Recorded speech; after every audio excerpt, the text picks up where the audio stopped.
Hello friends, मैं हूं राजीव और वेलकम टू मिस्टर नर्डिफाई।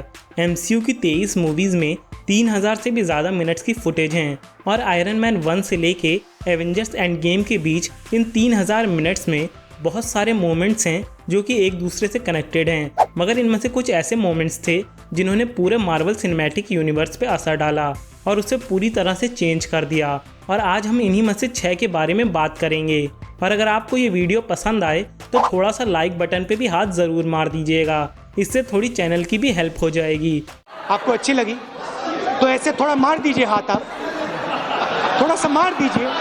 और ऐसे और भी इंटरेस्टिंग वीडियोस के लिए चैनल को सब्सक्राइब करना और नोटिफिकेशन बेल को दबाना मत भूलिएगा। तो चलिए बहुत टाइम वेस्ट किए बिना शुरू करते हैं।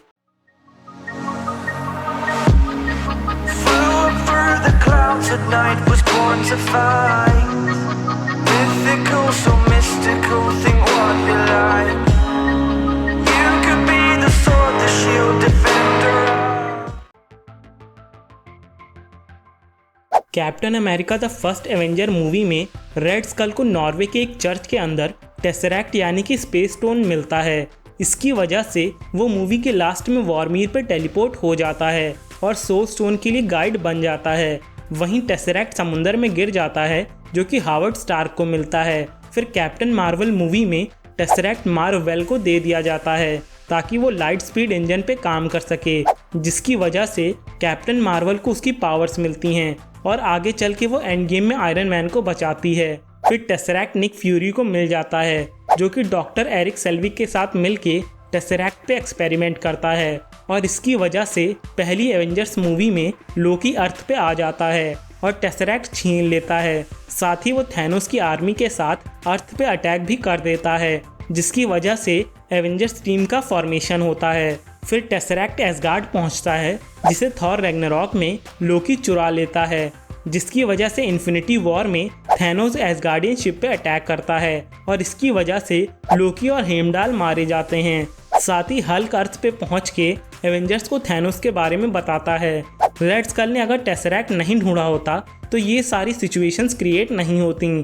थैनोस डायरेक्टली जाके चर्च से टेसरैक्ट ले लेता और माइंड स्टोन भी थैनोस लोकी को नहीं देता, जिसकी वजह से विजन का भी क्रिएशन नहीं होता, जिसका मतलब विजन भी एक तरह से इसी इवेंट की वजह से बना। साथ ही स्कारलेट विच और क्विक सिल्वर को उनकी पावर्स भी इसी वजह से मिली और फिर अल्ट्रॉन का क्रिएशन भी इसी की वजह से हुआ और अल्ट्रॉन की वजह से हेलमट ज़ीमो ने अपनी फैमिली को खो दिया और सिविल वॉर में जिसका दोष ज़ीमो ने एवेंजर्स पे डाल दिया और उन्हें डिवाइड कर दिया, जिसका असर एक तरह से इन्फिनिटी वॉर पे भी पड़ा। वैसे देखें तो वल्चर भी इनडायरेक्टली इससे कनेक्टेड है। डॉक्टर अर्स्किन के सुपर सोल्जर सीरम की वजह से योहान श्मिड रेड स्कल में कन्वर्ट होता है, जिसे रोकने के लिए डॉक्टर अर्स्किन स्टीव रॉजर्स को परफेक्ट सीरम दे के कैप्टन अमेरिका बनने में मदद करते हैं, जिसकी वजह से कैप्टन अमेरिका अपने बेस्ट फ्रेंड बकी बार्न्स को हाइड्रा कैंप से बचा लेते हैं और बार्न्स बाद में विंटर सोल्जर बन जाता है। साथ ही डॉक्टर अर्स्किन से इन्फ्लुएंस होके बाकी लोग भी सुपर सोल्जर सीरम बनाने की कोशिश करते हैं, जिसका एक वर्जन विंटर सोल्जर को भी दिया जाता है। साथ ही नए सुपर सोल्जर्स भी क्रिएट किए जाते हैं जो कि बाद में सिविल वॉर से कनेक्ट होते हैं और मिलिट्री के कहने पे डॉक्टर बैनर भी सुपर सोल्जर सीरम बनाने की कोशिश करते हैं, मगर इस प्रोसेस में खुद हल्क में कन्वर्ट हो जाते हैं और फाइनली एंड गेम में एवेंजर्स प्रोफेसर हल्क की मदद से सभी डेसिमेट हो चुके लोगों को वापस ले आते हैं। वैसे कैप्टन अमेरिका, हल्क और विंटर सोल्जर का कितना इन्फ्लुएंस एमसीयू के ऊपर रहा है ये शायद मुझे बताने की ज़रूरत ही नहीं है। ईगो के अर्थ पे आने की वजह से पीटर क्विल का जन्म हुआ और उसे ईगो तक पहुंचाने का कॉन्ट्रैक्ट योंडू ने लिया, मगर उसने पीटर को ईगो को नहीं दिया और पीटर रेवेंजर्स की टीम का हिस्सा बन गया। फिर पीटर यानी कि स्टार लॉर्ड ने कौन? स्टार लॉर्ड भाई, मशहूर तड़ी पर नाम तो सुना होगा। पावर स्टोन मोरैक से चुरा लिया और उसे बेचने ज़ेंडार चला गया, जिसकी वजह से गमोरा, थैनोस और रोनन को पावर स्टोन डायरेक्टली नहीं मिला और गमोरा को पावर स्टोन स्टार लॉर्ड से छीनने ज़ेंडार जाना पड़ा, जहां स्टार लॉर्ड की मुलाकात रॉकेट और ग्रूट से भी हुई। बाद में जेल में स्टार लॉर्ड ने ड्रैक्स से गमोरा की जान बचाई और तभी इन्फिनिटी वॉर में थैनोस को सोल स्टोन मिल पाया। फिर स्टार लॉर्ड ने गार्डियंस ऑफ द गैलेक्सी की टीम बनाई और उन्होंने रोनन को पावर स्टोन ज़ेंडार के लोगों के ऊपर इस्तेमाल करने से रोका। फिर पावर स्टोन को ज़ेंडार के वॉल्ट में रख दिया गया, जिसे बाद में थैनोस ने ज़ेंडार को खत्म करके ले लिया। वहीं guardians of the Galaxy team की वजह से सॉवरेन की लीडर ने एडम वॉरलॉक को बनाने का सोचा, जिसे हम आगे आने वाली मूवीज में देख सकते हैं। साथ ही एक तरह से ईगो के अर्थ पे आने की वजह से बाद में खुद ईगो ही डिस्ट्रॉय हो गया और आधा यूनिवर्स भी, क्योंकि अगर ईगो अर्थ पे नहीं आया होता तो फिर इन्फिनिटी वॉर में ये चुतियापा करने के लिए स्टार लॉर्ड भी नहीं होता। वैसे फिर शायद हर चीज़ ही डिफरेंट होती, क्योंकि तब टाइटन पे ड्रैक्स और मैंटिस भी नहीं होते और ना ही रॉकेट और ग्रूट भी थॉर से मिलते, और ना रॉकेट बाद में टोनी की मदद कर पाता टाइम मशीन बनाने में।